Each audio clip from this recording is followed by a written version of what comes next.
माननीय अध्यक्ष जी, शैक्षणिक और बौद्धिक विमर्श को सशक्त करने के उद्देश्य से हमने चौधरी देवीलाल विश्वविद्यालय सिरसा में जिस दिन मैंने रोड़ी से इस यात्रा का प्रारंभ किया, माननीय अध्यक्ष जी, उस दिन सिरसा में एक राष्ट्रीय स्तर का सेमिनार आयोजित किया गया और इसमें श्री गुरु तेग बहादुर जी के जीवन, उनके दर्शन कार्यों पर गहन विचार मंथन उस सेमिनार के अंदर हुआ।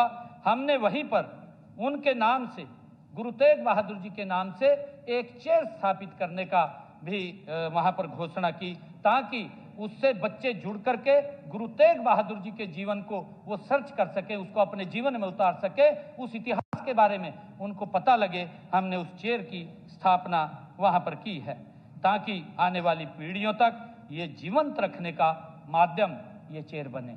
माननीय अध्यक्ष जी, गुरु जी की याद को चिरस्थायी बनाए रखने के लिए हमने जब दूसरी यात्रा मैंने यहाँ से पिंजौर से प्रारंभ की, जो गवर्नमेंट पॉलिटेक्निकल अंबाला, उसका नामकरण हमने कहा कि उसका नामकरण गुरु तेग बहादुर जी के नाम से वो किया जाएगा और उसका नाम वहाँ पर गुरु तेग बहादुर जी के नाम से घोषणा की गई। मुझे खुशी है कि अब गवर्नमेंट पॉलिटेक्निकल अंबाला को गुरु तेग बहादुर जी के नाम से उसका नामकरण हुआ है, जो हमें सदा सदा के लिए प्रेरणा देती रहेगी।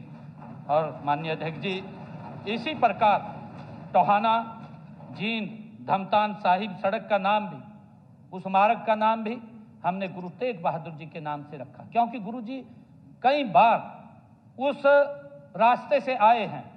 हमने उस रास्ते का नाम गुरु तेग बहादुर जी के नाम से उसका रखा गया है। माननीय अध्यक्ष जी, इसी कड़ी में हमने करनाल में हिंद की चादर मैराथन का आयोजन किया।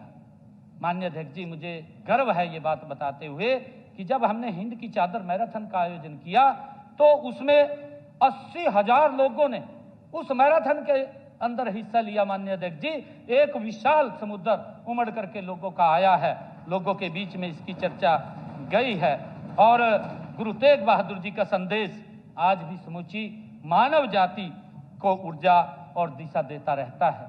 माननीय अध्यक्ष जी, जैसा मैंने कहा है कि 25 तारीख को जो बड़ा समागम गुरु तेग बहादुर जी के 350वें शहीदी वर्ष के ऊपर हमने ये निर्णय किया कि इसके और अच्छा होगा कि अगर इस कार्यक्रम में देश के यशस्वी प्रधानमंत्री आदरणीय नरेंद्र मोदी जी आए।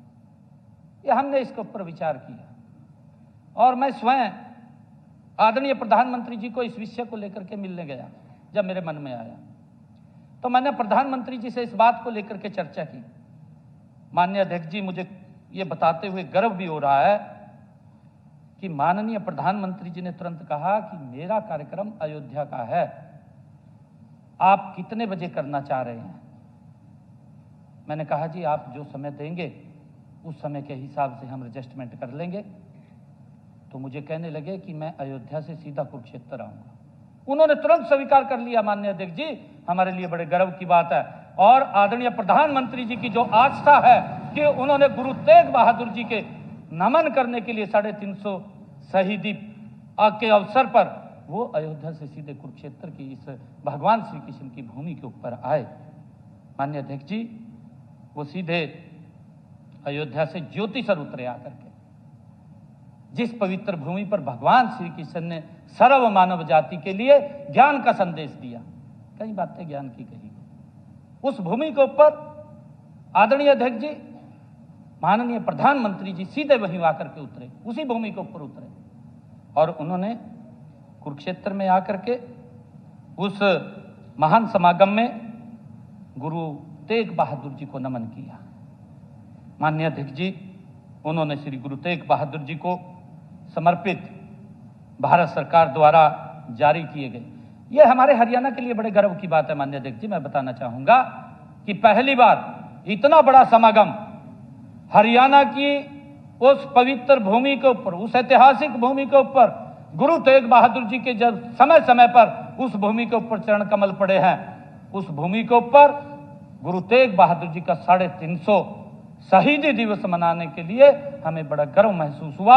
और उस अवसर के ऊपर देश के यशस्वी प्रधानमंत्री आदरणीय नरेंद्र मोदी जी ने आकर के एक सिक्के का गुरु तेग बहादुर जी के 350वें शहीदी वर्ष को समर्पित एक सिक्के और डाक टिकट और एक हरियाणा सरकार के द्वारा बनाई गई बुकलेट कॉफी टेबल बुक का भी विमोचन आदरणीय प्रधानमंत्री जी ने माननीय अध्यक्ष जी किया है।